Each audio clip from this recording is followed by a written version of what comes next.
तू आम्हाला काही मदत करू शकतोस का? तेव्हा यक्ष सांगतो की हे श्री रामचंद्रा, तुमच्या पत्नीचा शोध करण्यामध्ये तुम्हाला लवकरच एका मित्राची प्राप्ती होणार आहे. पण आधी तुम्ही पश्चिम दिशेला जा. पश्चिम दिशेला पंपा सरोवराच्या जवळ एक तपस्विनी तुमचा शोध घेत बसलेली आहे. ती तपस्विनी कित्येक दिवसापासून श्रीराम श्रीराम मेरी झोपड़ी के श्रीराम, कब आएंगे भगवान मेरे झोपड़ी के भाग खोलने के लिए, असं चिंतन करत तुमची वाट पाहतीये. आणि रघुवर त्या दिशेने निघाले.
आज खुल जाएंगे, खुल गए. आणि आज प्रभूंचं आगमन माझ्या झोपडीमध्ये झालेलं आहे. सियावर प्रभू रामचंद्र भगवान की, पवन सुत हनुमान की. जय जय श्रीराम, जय जय श्रीराम, जय श्रीराम. साक्षात प्रभू श्री रामचंद्र या तपस्विनीच्या आश्रमामध्ये येऊन उपस्थित झालेले आहेत.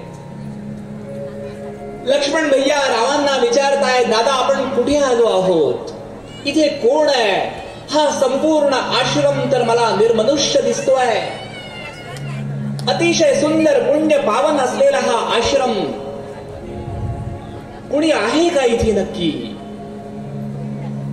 हो लक्ष्मणा, एक तपस्विनी कित्येक दिवसांपासून माझी इथे वाट पाहते आहे. दादा हा आश्रम कुणाचा आहे? हा मतंग ऋषींचा आश्रम आहे. आणि या मतंग ऋषींच्या आश्रमामध्ये शबरी नावाची एक तपस्विनी माझी वाट पाहतीये. दादा इथे एकही व्यक्ती दिसत नाही, परंतु इथली संपूर्ण वाटिका पुष्पान्वित आहे. सगळीकडे पुष्प आहेत, सुगंधित आहेत. संपूर्ण वातावरण मंत्रमुग्ध झालेलं आहे. दादा तुमच्या स्वागतासाठी या शबरीने दिवे लावले आहेत. हो लक्ष्मणा, गेली कित्येक वर्ष ही माझी वाट पाहतीये आणि रोज इतकंच अंतःकरणापासून ती स्वागत करत असते. आणि स्वतः शबरी माता श्री रामचंद्रांना हाताला धरून आपल्या कुटीमध्ये घेऊन जाते, त्यांना आसन देते. आसनावरती प्रभू बसले आहेत, अत्यंत प्रेमाने तिच्याकडे बघतायत आणि ती आपल्या प्रभूंना निहाळतीये. वा वा वा वा, काय प्रेम आहे मातेचं. त्यांच्या मुखावरून ती अत्यंत प्रेमाने हात फिरवतीये. माझ्या प्रभूंना श्रम झाले तिथपर्यंत येण्याचे, त्यांचा घाम पुसतीये, त्यांची सेवा करतीये. जमेल ते सगळं त्यांच्यासाठी करतीये. त्यांच्या जलपानाची व्यवस्था ती जशी रोज करते तशी तिने आजही केली आहे. सेवा करता करता आता त्यांना नैवेद्य अर्पण करण्याची व्यवस्था ती करतीये. अतिशय उत्तम उत्तम फळं, बद्रिका फळं म्हणजे बोरं तिने आणून ठेवली आहेत. आणि आता बोरांचं पात्र हातात घेते, आधी स्वतः चाकते आणि गोड असलेलं फळ रामांना देते. लक्ष्मण भैया संतापले. लक्ष्मण भैयांच्या चेहऱ्यावरचा राग तर बघा. रागावले, कोण आहे ही म्हातारी? काही कसली तपस्विनी उष्टी बोरं खाऊ घालतीये माझ्या दादाला, पण काही बोलू शकत नाहीये. प्रेमाने राम लक्ष्मणाकडे पाहतायत. शांत रहा बाळा, मी तिचं प्रेम पितोय, फळांकडे लक्ष देऊ नकोस. आणि अत्यंत प्रेमाने ही म्हातारी शबरी प्रभूंना बोरं खाऊ घालतीये. पुरे झाले माता, पुरे झाले, आम्ही संतुष्ट आहोत. आता तुझी काय इच्छा आहे शबरी माता? तुझी काय इच्छा आहे? शबरी माता म्हणती, प्रभू कित्येक वर्षापासून तुमची सेवा करण्याची इच्छा होती, ती आज पूर्ण झाली आहे. माझे मतंग ऋषी, माझे गुरुवर या आश्रमामध्ये कित्येक वर्ष साधना करत होते. ते दिव्य लोकाला निघून गेले आणि दिव्य लोकाला निघून गेल्यानंतर ते मला म्हणाले की शबरी, राम प्रभू या वाटेने येणार आहेत, त्यांची तू वाट पाहत राहा. त्यांच्या स्वागतासाठी कायम तू सिद्ध राहा. आणि त्या दिवसापासून मी तुमची वाट पाहतीये. माझ्या सगळ्या इच्छा कामना या निघून गेल्या आहेत. कुठलाही मोह नाही, आसक्ती नाही. प्रभू तुमच्याच फक्त दर्शनाची इच्छा होती. माता पुरे झालं, पोट धरलंय आमचं आता. तुझ्या प्रेमाने आता कित्येक दिवस काही खाण्याची इच्छा सुद्धा होणार नाही माते. माते, निसंकोचपणे सांग तुला काय हवंय माते. प्रभू, तुम्हाला जर काही द्यायचंच असेल तर माझे गुरुवर मतंग ऋषी ज्या सिद्धलोकाला गेले त्यांची सेवा करण्यासाठी मला त्यांच्याकडे जायचंय. ठीक आहे, डोळे मीट. शबरी माते, आपले प्राण एकाग्र कर, या देहाचा त्याग कर आणि तुझी दिव्य प्राणज्योत तुझ्या गुरुवरांकडे जाणार आहे. प्रभू श्री रामचंद्रान तिच्या डोक्यावरती हात ठेवला आणि तिचं कल्याण असो असं म्हटलं आणि शबरी मातेला उत्तम गती प्राप्त झाली. तिच्या गुरुवरांकडे ती निघून गेली. प्राणज्योत मावळली आहे, या देहाचा त्याग केलाय. श्रीराम आता लक्ष्मण भैयाला बरोबर घेऊन पुढे निघाले. सीता मातेचा शोध करायचा आहे. त्या तपस्विनीला त्यांनी आता उत्तम गती दिलेली आहे आणि राम लक्ष्मण देवी सीतेचा शोध करण्यासाठी दक्षिण दिशेला आपल्या नवीन मित्राच्या शोधामध्ये निघालेले आहेत. सियावर प्रभू रामचंद्र की, पवन सुत हनुमान की जय. जय श्रीराम, जय जय श्रीराम. बोलो सनातन वैदिक हिंदू धर्म की. प्रभू